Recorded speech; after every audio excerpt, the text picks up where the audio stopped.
রঙিন শুভেচ্ছা। আজকে আমি আমার একটি স্বরচিত কবিতা প্রকৃতির রং। এখন তো সবাই রঙিন, তাই রং নিয়েই আজকে আমার কবিতা। শীতের আচ্ছন্নতা যখন মন থেকে দূরে চলে যায়, দক্ষিণা বাতাস এসে মনকে যেন আস্তে আস্তে করে। প্রকৃতির শুষ্ক রুক্ষ গাছের ডালে কচি পাতা কিছুটি চোখে পড়ে। ভোরের আলো ফুটতেই কোকিলের কণ্ঠস্বরে ঘুম ভাঙে। জানলায় স্নিগ্ধ ভোরের আলোয় তাকিয়ে দেখি প্রকৃতির কি অপরূপ রং রূপ, হৃদয় ছুঁয়ে যায় সবুজের রঙে। আকাশে বাতাসে যেন বসন্তের ছোঁয়া, ফাগুনের হাওয়া হয়ে যায় শিমুল পলাশের ডালে ডালে।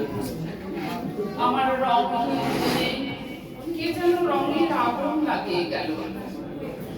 প্রকৃতি কোথায় এমনি করে নিজের সঙ্গে আমাদেরও রঙিন দোলায় মিলিয়ে দিয়ে যায়।